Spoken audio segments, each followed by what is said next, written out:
नमस्कार। जनमानस योजना में आपका स्वागत है। मैं हूं अमलेंदु भूषण खां। पर्यटन का नाम सुनते ही लोग खुशी से उछल पड़ते हैं। टूरिज्म यानी एक किसी जगह घूमने के लिए जो जाए वो पर्यटन कहलाता है। पहले शहरों को पर्यटन के लिए उपयुक्त माना जाता था। लोग गांव से, शहर से दूसरे शहर जाकर के, महानगर जाकर के घूमते फिरते थे और फिर अपने घर वापस आ जाते थे। लेकिन अब पर्यटन की परिभाषा बदल चुकी है। लोग शहरों नहीं, गांव की ओर पर्यटन करने के लिए जा रहे हैं और वहाँ जो सुकून उनको मिलता है उसका वर्णन उस शब्दों में नहीं कर पाते हैं। गुजरात का धौलीवीरा गांव जो है ये पर्यटन के पूरे विश्व में जाना जाता है और इसकी पहचान एक अलग रूप में बन चुकी है। कच्छ के इस छोटे से गांव तक पहुंचने के लिए लोगों को पहले काफ़ी मशक्कत करनी पड़ती थी, लेकिन आज महज 1 घंटा में आप धौलीवीरा गांव जा सकते हैं। कच्छ से, भुज से धौलीवीरा गांव पहुंच सकते हैं। गांव पहुंचने के लिए नमक के ऊपर रोड बनाई गई है, सड़क बनाई गई है और ये सड़क जो बनाई गई है, इसको बनाने के लिए मिट्टी कई हजार किलोमीटर से लाई गई है। उसके बाद ये सड़क बनी है और इस रोड को जब आप देखेंगे तो रोड के दोनों साइड में मिट्टी जमा किया गया है ताकि वाहन इधर से उधर या बाहर पानी जो रोड के किनारे है वो नहीं आ सके। So given our focus on archaeological site, we organized a side event on promotion of archaeological tourism. How do you promote such sites which are ancient civilizational sites? And we had again participation from multiple countries and our own people from India. Multiple countries का नाम बता दो। Mexico, Indonesia, Spain. Yes. And we had representatives from culture, ASI, ASI, Aga Khan Trust, UNESCO. So they covered.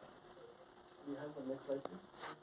So he had a better idea how Dholaveera started the whole excavation and how today it has been developed. Then obviously if you have to develop these sites, you have to look at multiple factors, and so the holistic ecosystem approach which is required for this, and interpretation, because even if you look at the sites, you need to really build a lot of interpretation in terms of LEDs and the stories and information,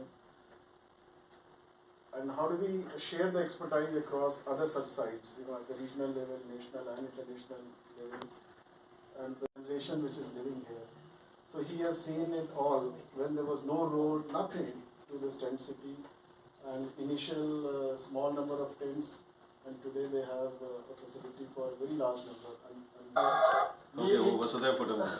So they had set up, using again the local mirror art, this installation of Vasudhaiva Kutumbakam, and these are all delegates endorsing and cheering for India. Cheering for India.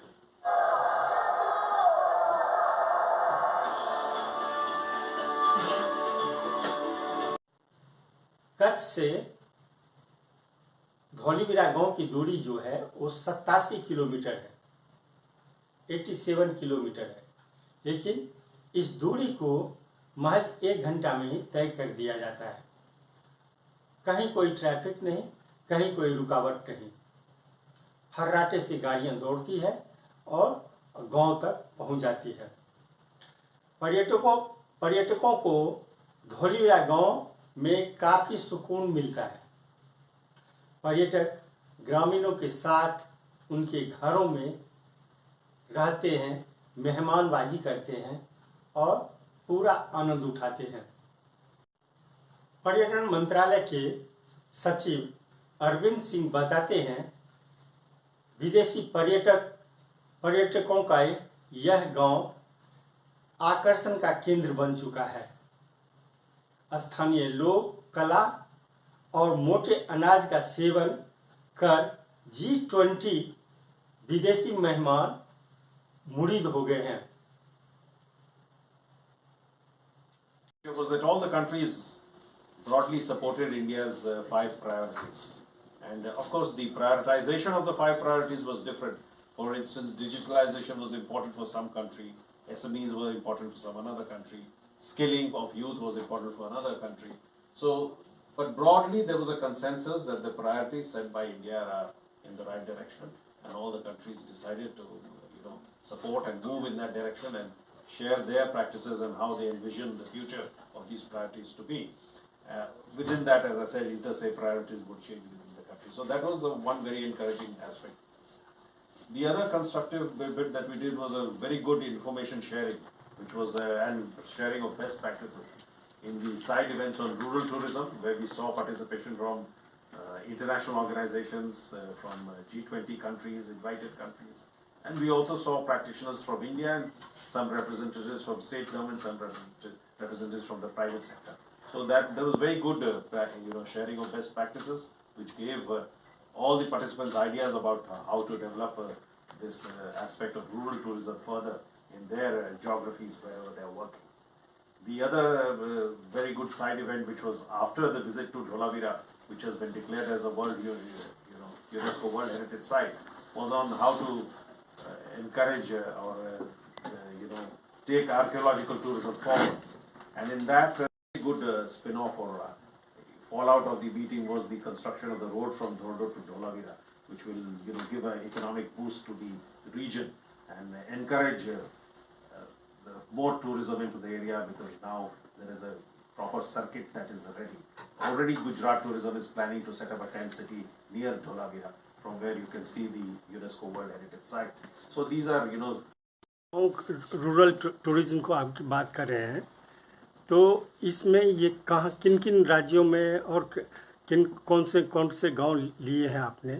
ये उनका UNWTO का programme था। हम जो world tourism organisation है, वो लोग ये प्रोग्राम एक चला रहे हैं, जिसमें वो हर साल जो बेस्ट टूरिज्म विलेज हैं उनको आइडेंटिफाई करते हैं, फिर उनको प्रमोट करते हैं। उन्होंने उसके बारे में सारे मेंबर कंट्रीज और डेलीगेट्स के साथ अपना प्रोग्राम शेयर किया था।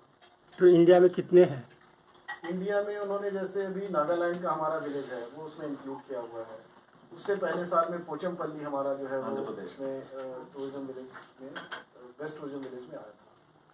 अभी साल का भी आना है इसका। From all these. Now finally, if we have to arrive at a consensus from these points, what is the areas of consensus that are emerging? That will be discussed by the UNWTO.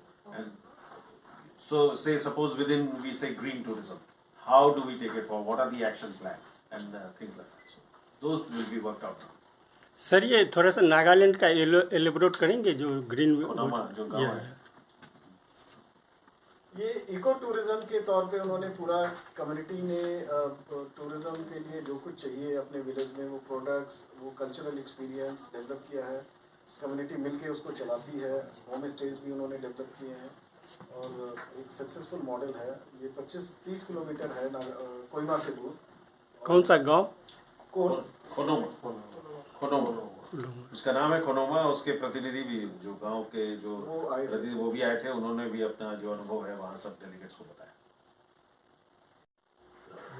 और ये देखिए, जहाँ तक connectivity issue पिछले 4-5 वर्षों में तो आप देख ही रहे हैं कि किस गति से कनेक्टिविटी का काम हो रहा है। हाईवेज का आप देख ही रहे हैं। एयरपोर्ट्स में आपने देखा ही कि एयरपोर्ट्स जो सर्विसेबल हैं देश में, उनकी संख्या दुगनी हो गई है। तो जैसे जैसे इसके लिए निधि प्राप्त होगी, काम आगे होगा। G20 के पहले ही हो गया था, तो उस पर हमने सब स्थानीय और स्तरीय लोगों को ये किया। बट उसमें जो कुछ बिंदु हैं जो G20 के प्रायोरिटीज हैं, उनका प्रतिबिंब आपको पॉलिसी में पहले ही दिख रहा है। जैसे ग्रीन टूरिज्म हो, डिजिटलाइजेशन हो, डेस्टिनेशन मैनेजमेंट ऑर्गेनाइजेशन हो, प्राइवेट सेक्टर और स्किल की बात है, तो बहुत सी बातें उसमें है ही नहीं। तो एक तरह से आप कह सकते हैं कि इसकी जो एजेंडा है ऑलरेडी उसमें आ ही गए।